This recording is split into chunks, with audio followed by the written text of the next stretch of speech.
बताया जाता है कि इन्होंने सुसाइड किया, वो कहीं ना कहीं हत्या है, जिसमें पुलिस सिविल में उनके साथ नोकझोंक करती है, मारपीट करती है और उससे आहत होकर के वो डूब करके जान दे देते हैं। ऐसे आए दिन बहुत सारे केसेस हैं जहां पे वीडियोग्राफी ना होने के कारण, पैनल ऑफ डॉक्टर्स ना होने के कारण एक दलित समाज का बच्चा उसके परिवार से चला जाता है। ना जाने कितनी आत्माएं जो हैं अशांत है। ये रिसेंट डेटा पढ़ के मैं आ रही हूं और अगर आप चाहेंगे तो मैं यहाँ टेबल भी कर दूंगी। आप इशारों से बताना चाह रहे हैं कि ये गलत है।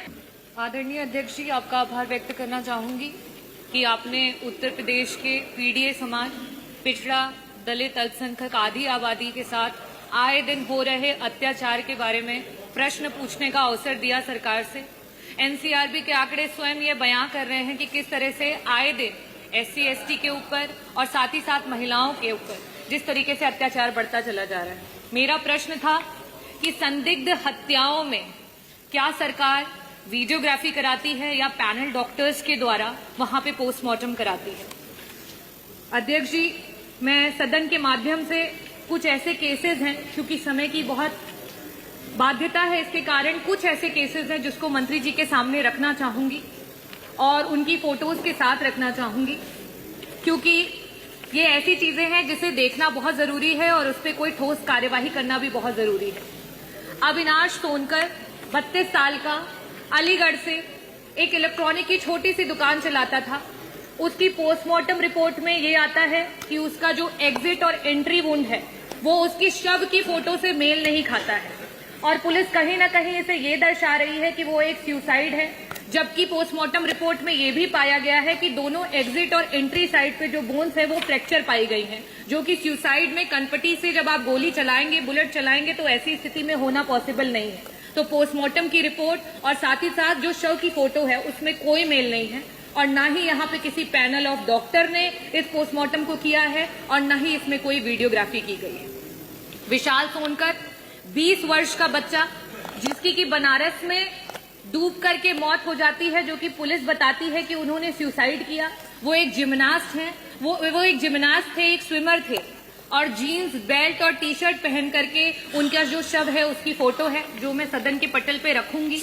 और इन्हें बताया जाता है कि इन्होंने सुसाइड किया। वो कहीं ना कहीं हत्या है, जिसमें पुलिस सिविल में उनके साथ नोकझोंक करती है, मारपीट करती है और उससे आहत होकर के वो डूब करके जान दे देते हैं। इनके पोस्टमार्टम में ना तो कोई पैनल ऑफ डॉक्टर्स है, ना ही वीडियोग्राफी की गई है।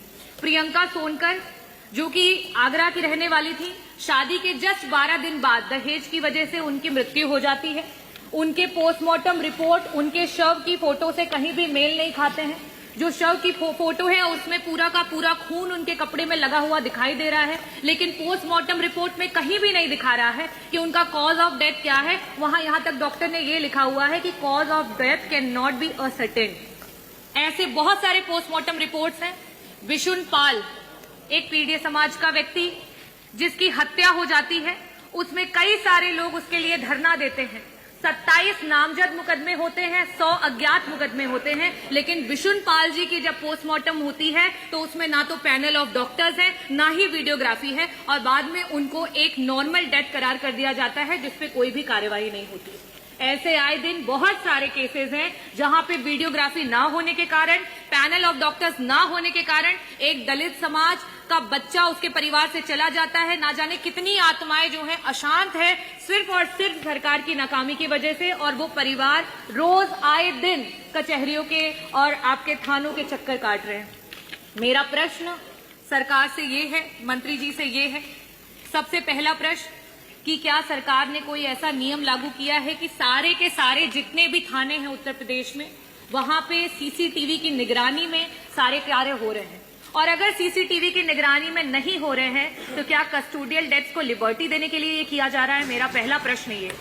मेरा दूसरा प्रश्न ये है कि सरकार जो पोस्टमार्टम की रिपोर्ट्स हैं उसमें और शव की पिक्चर्स में जो अनियमितताएं पाई गई हैं, अगर ऐसी जितने भी केसेस हैं उनमें वापस से जांच के लिए कोई स्पेशल टीम लगा करके उनको वापस से जांच कराएगी, और साथ ही साथ सारे पोस्टमार्टम्स में, क्योंकि आज डिजिटलाइजेशन का जमाना है, तो क्या वीडियोग्राफी करा करके पोस्टमार्टम्स को कराने को शुरुआत करेगी?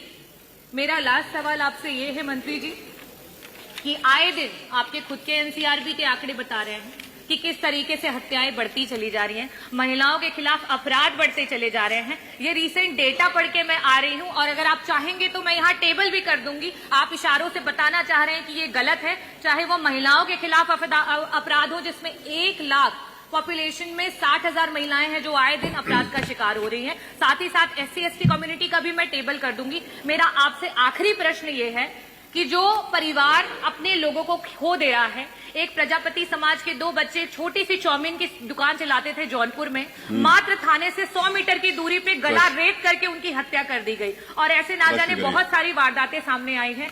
इन परिवारों को जहां से आज उनके भरण पोषण के लिए कोई नहीं बचा है, क्या सरकार उन परिवारों को कोई मुआवजा देगी और साथ ही साथ रोजगार की किसी स्कीम से जोड़ेगी?